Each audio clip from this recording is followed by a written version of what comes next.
Here we have a pre-owned 2022 Rivian R1T.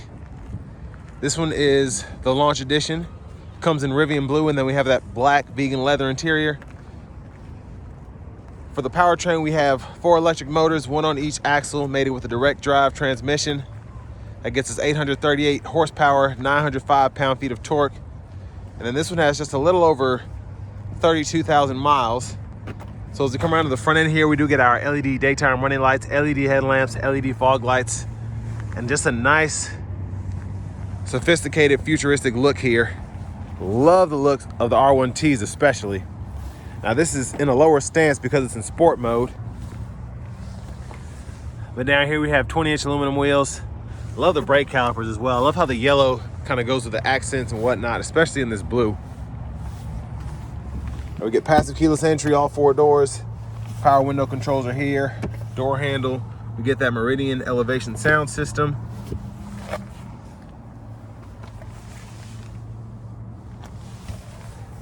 And here's our power driver seat, 4-way power lumbar support. And love the design of the seat as well. It looks nice, feels nice. And the badging throughout, the trim, everything just looks very premium. But I have the seat up front adjusted for someone of my size, being 6'3" with longer legs. So we're gonna go ahead and hop back here, check out this space.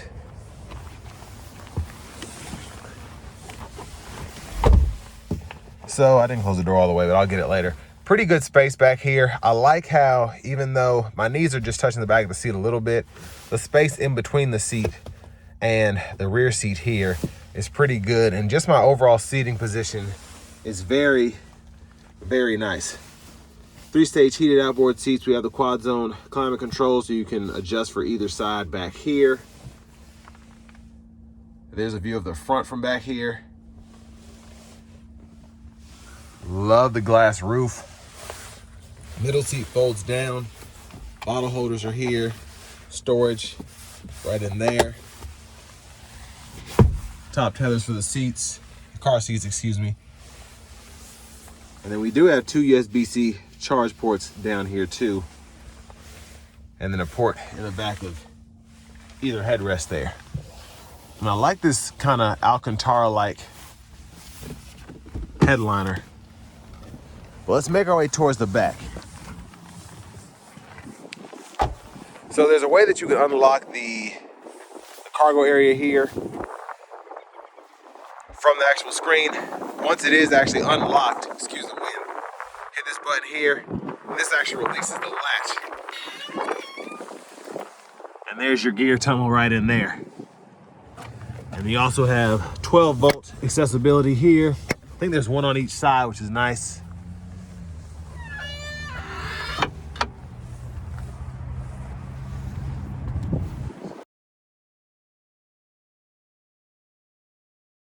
So to the rear end here, LED tail lights, of course with a light bar. Very nice at night. It just looks very, very futuristic again. Big shout out to Auto Collection of Murfreesboro for allowing me to review this truck today. I'll leave a link below in the description. Look underneath. Now to actually open this tailgate, all these buttons I kind of like, but they're kind of weird. But if you have one of these, it's pretty cool. So if you want to actually operate the tailgate, hit this button here.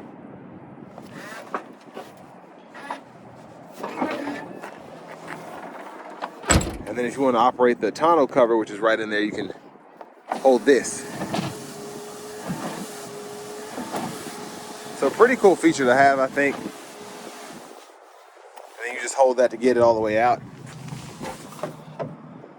And the tire pressure, or the air pump, excuse me, is right there. And then you do have 2 110-volt 3-prong plugins right in here, which is fantastic. And then to put this back up,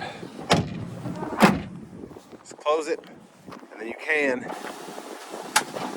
open or close it either way. But I also like the light bars in here. Very, very nice, very bright.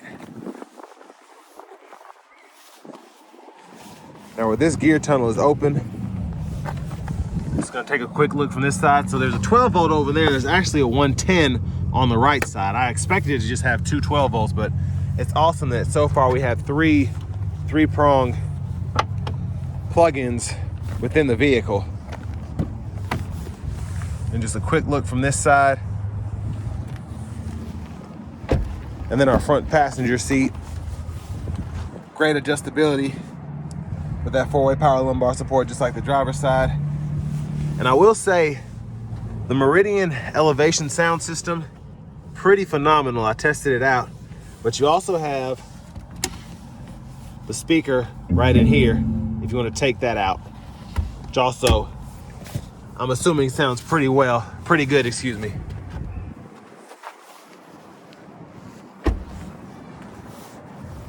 But I mean, just looking at this thing, I'd love to have one just for the features alone. But your charge port's right in there. You do have the option to DC fast charge as well.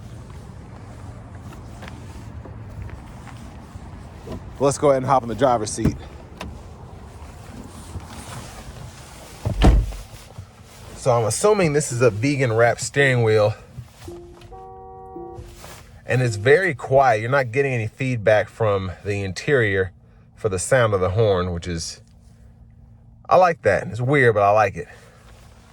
Now to the screen here, this is the access and security page, so I can unlock the gear tunnel, close the tonneau cover, operate the tailgate, open the charge port, open the hood, which I'll do that just so we can take a look in there. And then you can lock the vehicle from here, garage door transmitter and all of that. Now you do have, again, like I said earlier, quad zone climate control, so I can go in here and do that. But before we get into that, I'm gonna go through all the shortcuts down in here, which I love how they have this set up. So navigation systems here. For audio, you have your FM radio, Bluetooth, Spotify and all that. And then this is how you save your presets and whatnot for the radio, which I like that setup too. And then here is where all the cool stuff is. So you can check out the elevation, trip meter, even the battery temperature, which I don't know another vehicle that does this, which is just great to see. And then you can even see how hot the motors are there, tire pressure monitors, compass. So pretty neat. You can go through your drive modes here, brake regen, stability, ride stiffness, and then even the ride height. So very, very nice. And then you have your off-road settings here, as well as your trailer settings there. And you can set up how efficient you are with the trailers. It'll kind of track that for you. So again, these settings are right in here. You can control the lights, front cameras there. And then your settings, you can go through your Bluetooth and all of that. And if you want to change your units, you can do that here. Driver Plus settings, and then again, your access there. Now for the climate controls, you do have the dual zone up here, and then you can even go to the back here and check that out, and you have those 3-stage heated seats. But for the front, you do get 3-stage heated cool front seats, and then you have that heated steering wheel toggle right there for the driver's side. So just a very intuitive system. It's not as confusing to me as the Tesla system. I can get in one of those today and still can barely use them. But here it's just nice. Even though it's on the screen, it's still not too hard to operate. Now, one of the cool things about this is with the vents here, since you can't control them directly, you use the screen here and you can control whether they're open, closed, and what direction they're going. So really like that. Backup cameras there, guidelines follow you. You turn the steering wheel. You have that 360 view too. And your cup holders are right in here. So just hit this, those come out. And then hit either one of these. Access to the center console cubby space. There are 2 USB-C charge ports down in the dark there. Hazards are up here if you ever need that. One more look at that glass roof. Look at the back seat. And right in here, vanity mirrors. Now, like in the Teslas, if you want to control the steering wheel and all of that, you control that from the settings in here. So go right in there. Steering wheel, side mirrors, you can adjust all of that. Now back to the steering wheel. Those scroll bars can basically be used for the music and the just general settings of things when it's just in its normal state. And then that doesn't really do anything right now, but your windshield wipers, I love this. You just kind of toggle them through here. So auto, sprinkle, drizzle, shower, downpour. It's cool how they have the graphics that go with it just for the wipers there. And then same thing with the headlamps. All of that is right in there. And then blinkers. The blinker sound is pretty interesting to me. And then that front wiper fluid, you just hold that in. Now for the shifter, you just grab it, pull down for drive, pull up for reverse, kind of hold there for neutral. Park is right there. And I'm assuming you get that adaptive cruise control by hitting this twice when you're on the actual road there. So we'll try and test that out on a test drive. But before we get to that, let's go ahead and look in the frunk here. So pretty good sized space in here. And you can hide your charger in there. I like how you have that extra space underneath this. Windshield wiper fluid goes in there, I believe.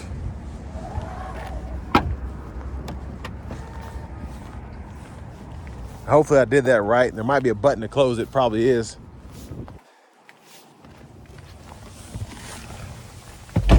But finally, here's our key fob.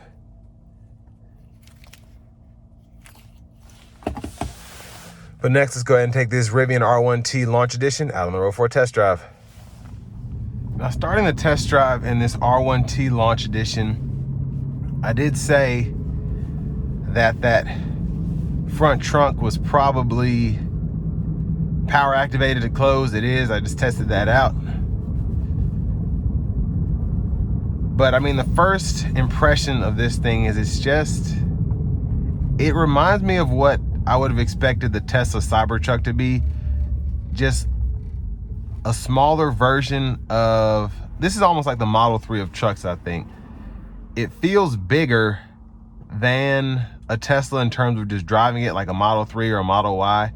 But the overall dynamics and just how everything operates is very similar to that in pretty much every good way. I like the steering feel, of course, the silence with it being an EV. I like how peppy it is. I have it in the sport mode. One of my favorite things about it though is the one pedal, so I can adjust the brake regen to be on high or standard. And the high gives you such a bite. It almost is like how you drive a normal car. A lot of people, when they get to a red light, they don't let the car slow down. They kind of just hit the brakes hard. And that's kind of how this feels. So when I let off, I don't feel like I have to kind of throttle the brake pedal, if you will. So it's actually pretty impressive in my opinion. And then just in this construction traffic here, ride quality is pretty good. I feel like I'm in, like I said, a Tesla, like small truck. So I think of the Ford Rangers, I think of the Chevy Colorados, Nissan Frontiers. That's the kind of feel that this has. And I think that's kind of what they were going for there. But so far, just very impressed overall with the ease of driving here. I wouldn't mind driving this for a daily truck. Now I am gonna try and give it a little pull getting on the interstate here. I might have to wait till I actually get on there.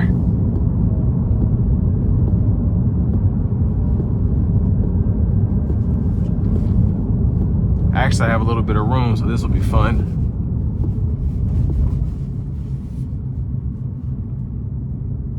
Gonna come around this corner here and then we're gonna nail it. And here we go.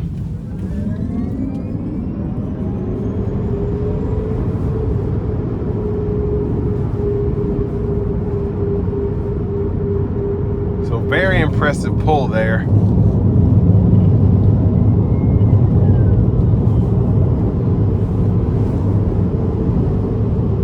let's test out this adaptive cruise. So here we have the lane centering adaptive cruise control doing its thing here. And surprisingly, the ride is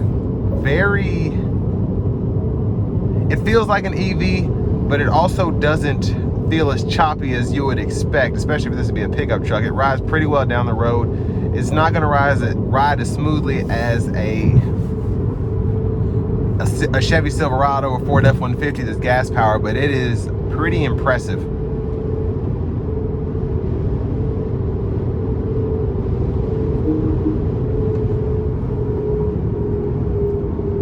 But one thing I have noticed is I'm not hearing any weird sounds or creaking or anything. Now, it does only have 32,000 miles, but with an EV, usually you can hear pretty much everything if something's wrong, which is a good and bad thing depending on how you look at it. But not hearing any sort of creaks or anything whatsoever. It's just pretty solid, pretty silent, even though this is, again, a pickup truck, which is meant to be more rugged. Now, I do think this is a pretty... honestly, even for when they were brand new, pricing isn't bad. I think this one's right at around $65,000 right now, which definitely isn't a bad deal at all, even if just for the performance alone, because these are quick. They get pretty good range, and they're just very efficient. I mean, you have the gear tunnel, which will help with your efficiency. I just closed the tonneau cover, and it shows me the actual animation here, which is nice. But a lot of things are just put in place to help maximize your efficiency, whether it's the tonneau cover, having the gear tunnel in the middle, so maybe you wouldn't have to have a roof rack for what you have in there. It's just an extremely practical pickup truck. Probably one of the most, I'd say the most practical pickup out right now, excuse me. Just because the F-150 Lightning is nice, but still a bit pricey, and still it's a full-size truck, but you're not really getting the same efficiency numbers as you get here. It's certainly not as quick. And then on top of that, just having something that's easier to drive. A lot of people want a Ford Maverick or something like that, but maybe an electric truck as opposed to a hybrid or a gas-powered one. So this is a good option there. But I do think it's a good all-around truck as well. It drives very nicely. I wouldn't mind driving one of these. Again, as a daily, it feels right. It doesn't feel like it's too much. I don't feel like I'm driving a big heavy-duty truck. I also don't feel like I'm driving a car either. It's just the perfect fit here. And it's just something that if you want something that drives like your typical EV, especially with a more minimalist interior like the Teslas, but you just want to be able to use your truck bed, you want to be able to take it outdoors, you want to have that four-wheel drive capability, this is just great at, again, being one of the most, if not the most practical EVs out here. But with all that being said, this will bring me to the end of my review of this 2022 Rivian R1T Launch Edition.